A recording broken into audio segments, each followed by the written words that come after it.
starts now. Well, hey there, everyone. Happy Tuesday. Hope you're having a good one. Arkansas baseball back in action today as, of course, the Diamond Hogs back on top of college baseball as the #1 team in the country, coming off that win in Ole Miss to take that series 2-1. So midweek series as they continue to play in-state opponents. And we're going to bring in our Mike Irwin to talk about it because now, Mike, they're taking on UA Pine Bluff, the Golden Lions, coming to Arkansas, playing for the very first time. We've already seen them play Little Rock now 3 times. They've also played Central Arkansas. So as we look to this UA Pine Bluff series, what do you see in this series? You know, hopefully for a change, Razorback fans won't have a lot of drama because this team is really as aggressive as dramatic. I mean, I would be a #1 ranked team as long as they have been consistently, either 1 and 2 for most of the season. They certainly have been behind in a lot of games, continue to have to pull out these games in the end, and even when they're way ahead, as we saw in that Sunday game against Ole Miss, 11-1 lead, and all of a sudden you have to the game is tied in the 8th, and you have to come back and win it late in the game. So all that drama is driving a lot of these people crazy. There shouldn't be too much drama with this game. This is a team that's 2-19 on the season. The UAPB 2-19. As a team, they're batting .231. Their ERA is 11.27. They've got one guy that's hitting over 300. He's hitting 324. And here are some of the teams they play. Tennessee, I think, last time I checked, they were 5 or 6 in Mason. 21-1, first time they two teams played. Yeah. And then it was a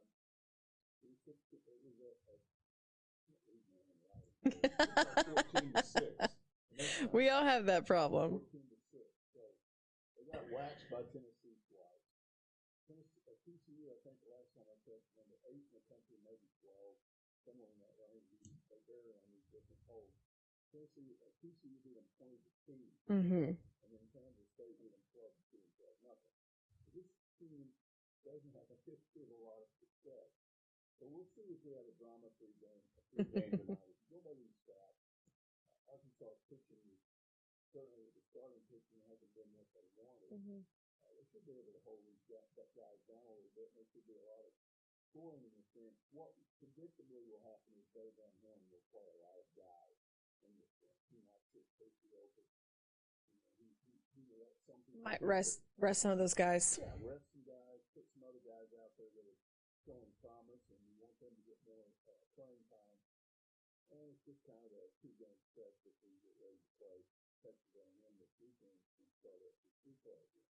Yeah, Caleb Bolden starting on the mound tonight for Arkansas. 1-0 on the season, has an ERA of what I believe 5.19. He was a guy they had a lot of high hopes for at the beginning of the season, Mike. But, you know, he's kind of had some ups and downs a little bit. Maybe a chance for him to maybe redeem himself a little bit on the mound tonight. Again, they're still looking for starting pitchers. I think when Connor Nolan comes back, he may get a look. Because Dave Van Horn doesn't have the starting consistency with the starters that he wants. And that whole pitching staff has been inconsistent. You've got guys in the bullpen like Jackson Wiggins at times that have been almost unhittable, and at times he can't bring the ball over the plate. And then in order to get the ball over the plate, he gets it up right down the middle and people start hitting that way. So we'll see how that goes. The one guy, you know, you look, and this team, as I said this many times before, they just don't do what you think they're going to do. We just say tonight, we expect a low-scoring game on UAPB's part, and Arkansas scored a lot of runs. We'll see if that's what happens. But generally, when Arkansas plays, it's kind of the opposite of what you think. It definitely has. You know, you look at playing UAPB, they're about to start a 2-game series, as we've mentioned. They've now played Little Rock 3 times. The first time Little Rock came here, I think they beat them like 11-7. It was kind of embarrassing, but that team also went to Omaha, so it was okay. They beat Little Rock in their 2-game series this season, and then they, of course, took care of business against Central Arkansas. They've got Arkansas State coming up, and Mike, when we look at the fact that now Arkansas has opened the door, especially at baseball, to playing these in-state schools. And Dave Van Horn's been a big proponent of wanting to do that for a really long time and finally is able to schedule these guys. What do you think this has done for the state, maybe for these other programs who are now able to play the University of Arkansas? It was really always, and it started way before St. Louis, and the theory was this state's not big enough for Arkansas to share what they do with a lot of other schools. And so as long as they're not competing against those schools, you don't share the same fan base. The fear was that if you start playing them, either you beat them all the time and people get mad and see you as a bully, so they switch over and become fans of some other school, or heaven forbid you lose to these teams and maybe suddenly you're losing a recruiter to them. And so that was the theory that kind of, and I don't think it was so much that with Frank. I think he wanted all Arkansas schools to have kind of have their own fan base, and everybody pulled for everybody. Wanted Razorback fans to pull for Arkansas State. The theory was their fans would pull for Arkansas. That was wrong. Always not. That's not going to happen. You can't have that happen. I think a lot of Razorback fans have sort of been ambivalent about these other teams, but get angry when shots are hurled on social media.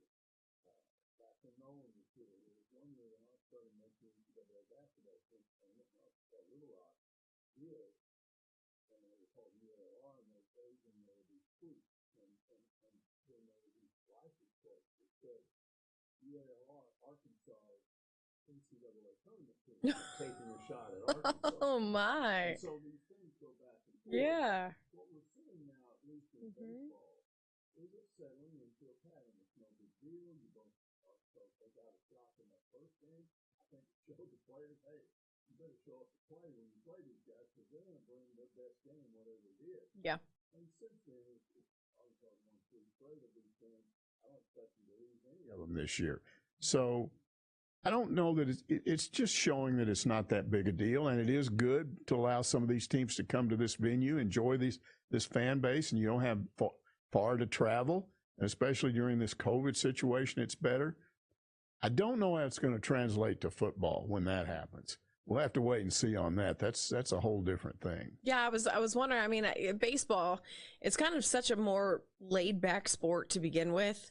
More of a leisure, enjoy yourself kind of sport, where basketball and football, you're going to do much more trash talking, and we've seen that. I mean, Little Rock went to the tournament a couple of years ago when Chris Beard was at the helm there, and then you look at how Arkansas State has done, especially in football, and they've been going to bowl games, winning the Sun Belt, and Arkansas State football for a while could have possibly beaten Arkansas had they come in here. Absolutely. So there's definitely been kind of that, well, Arkansas and Arkansas State doesn't want to play in all these other sports because of that specific reason. We even saw the basketball, little bit of a basketball tension during the basketball season when Arkansas was looking for a team to play, and the Arkansas State coach had a comment about, we're not going to play whoever just tells us to play them, or something to that effect. But baseball might be a little different just because of the way that the sport is in general. Yeah, I would say so. But again, it really doesn't matter what it is. Mm-hmm. Times change, and what was good back in those days is not deemed good now. And I think the fans have adjusted to them. Some of them wanted it to happen all along. There are some Razorback fans that have always wanted to shut these schools up, shut their fans up. We'll just beat you, and then you will shut up. I don't know if that's going to happen in football. Yeah. We'll have to wait and see. Well, we got to wait till 2025, right? I think Hunter Yurchek's attitude is there's no reason not to do this. They do it in other states. The time has come to do this, and his judgment has been pretty good so far as athletic director. So to me, we're just sort of inching into this experiment. It's like when you go out to the pool in the summer and it's water's still cold and it's not real hot yet, and you stick your toe in the water and then your foot.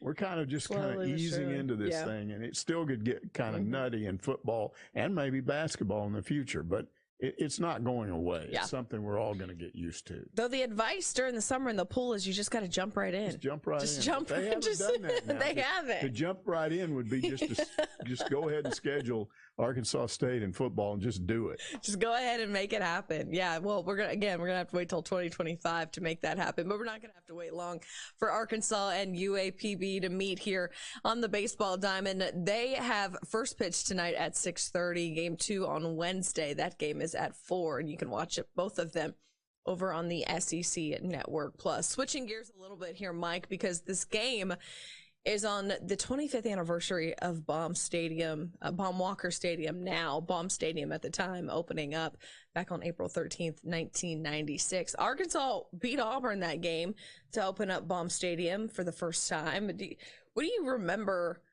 about that in 1996, or just Baum Stadium being built and moving from George Cole Field on campus to this off-campus facility?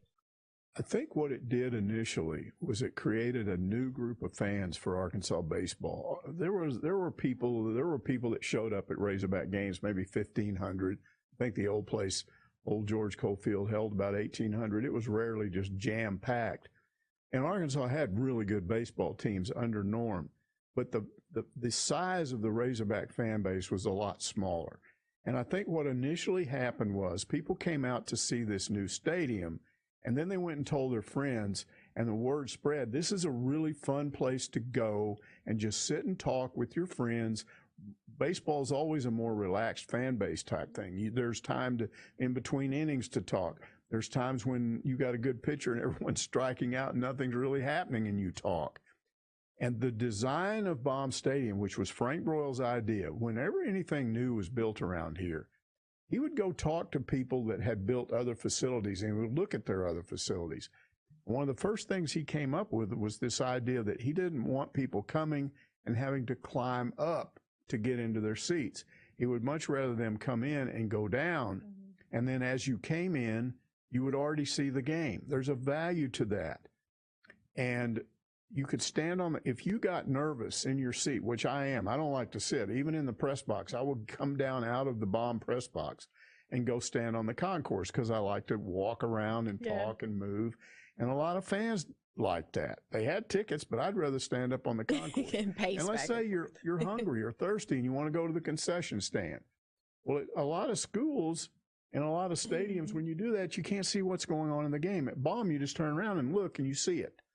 Now, they messed it up a little bit when they created those extra seats a few years down the foul lines, because now if you're over at those concession stands, you can't see. Yeah. And I still think they made a mistake on that.